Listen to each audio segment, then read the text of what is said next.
Aš pavargau būti apgaudinėjamas.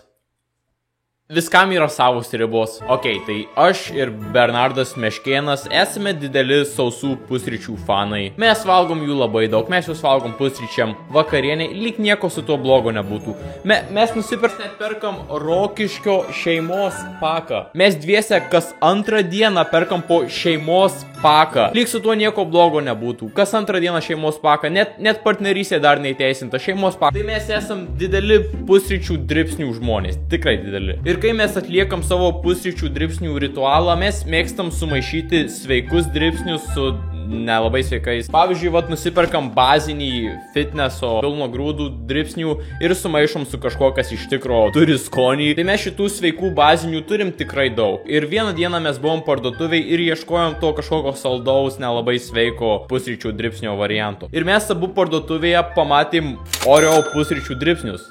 Su nuolaida ir žiauriai pigiai. Ir abu tokie buvom, what? Oreo dribsniai Lietuvoje ir dar tokį pigus, nes prieš tai buvom matę Džeišleto pusryčių terlistą. Džeišletas tai tas čiuvakas, kur mane kopijuoja. Ir iš šituos Oreo dribsnius įvertino aukščiausių balų ir čia prieš mus Lietuvoje tai pigiai. Mes juos nusiperkam.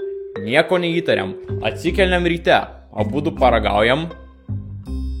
Fucking nusivylę. Ir mes buvom, what? Kaip Džeišletas tokiam griežtam savo įvertinime ir tokiam konkurencingam įdėjo šituos Oreo dribsnius į S kategoriją, aukščiausią kategoriją. Nieko per daug negalvojam. Diena eina toliau, kol išaukšta pietų metas. Ir aš pamatau, kad čia fucking nėra Oreo dribsniai. Čia ne Oreo dribsniai, čia Oho dribsniai. Oho!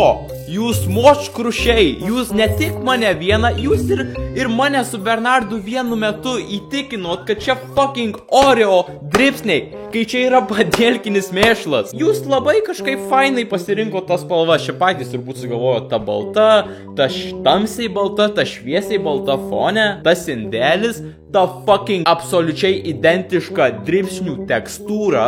Ai, ir šitie sausainiukai, ne? Šitie fucking juk juos Oho išrado. Jo, tuos juodus sausainius su baltu pertepimu, čiagi Oho firminiai sausainiai. Jūs fucking imbecilai. Man patinka, kaip jūsų logotipas yra labai patogoje vietoje, kaip ir Oreo Post logotipas. Ir spalvos, jo, geros spalvos, kažkaip ta geltona, balta ir raudona. Ir jūs gal sakysit, kad, Tadai, čiagi aišku, kad čia ne Oreo, tiesiog perskaityk, čia net neparašyta, kad čia Oreo. Bet, ne tame esmė. Aišku, kad nieks nežiūri į kažkokius elementus, svarbu yra bendras vaizdas ir kokią emociją dizainas sukelia.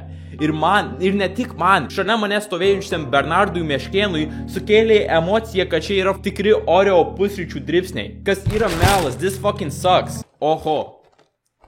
Kas įvyko tarp mūsų? Aš 4 klasėje, kai valgiau tuos jūsų kukurūzų čipsus ar kažkokią nesąmonę. Ir kai tada visi mano bendraklasiai perėjo prie Estrela, Leis normalių čipsų, aš fucking turėjau jūsų užnugarį. Aš jiems sakiau, hebra, davai perkam fucking Oho, jie pigus, jie sveiki, jie turi jūros druskos.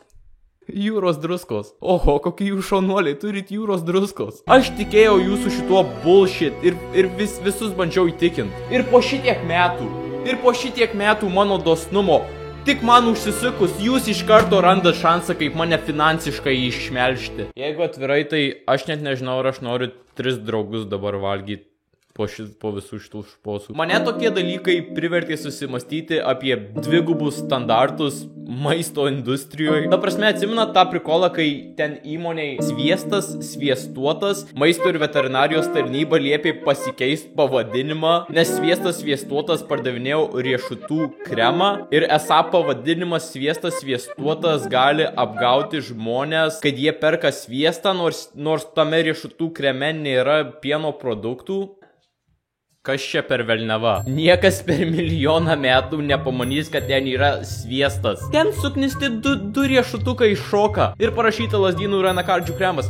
Kame bėdos? Tipo, jo, čia nebuvo vienas žmogus, kuriam netiko šitas dalykas, čia tai kirtosi su Europos įstatymais. Ir aš įsivaizduoju, kad tas Europos įstatymas nebuvo darytas ten galvojant apie kiekvieną va tokį atvejį, tai normalu. Bet kokius fucking Europos įstatymus praeina šitas šūdas? Niekas per milijoną metų nepirks to indelio su riešutų kremu, manydamas, kad ten sviestas, o čia mes, du paprasti, su gera akimi pamatyti skemus, fucking apsigaunam. Labai realiai nusipirkom produktą, kuris manėm, kad bus kitas produktas. Ar čia ne tas pats prikolas, kurio jūs bandėte išvengti su tuo riešutų sviestu?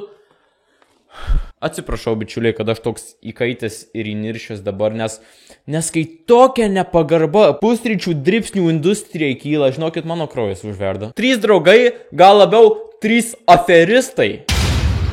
Ir aš po to grįžau į parduotuvę, kad nufotkinčiau visą šitą dalyką. Ir dar pamačiau, kad Oho pardavinėja cookie pillows. Oreo cookie pillows. Ir fucking apačioj pigiausiai lentynoj mes pamatėm serijo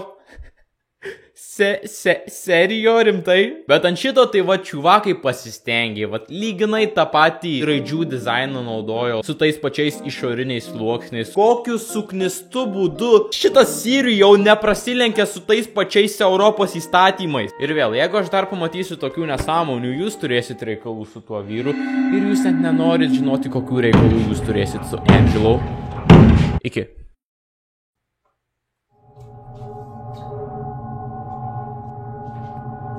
Panevėžio cukrus, bet jis iš Kėdainių.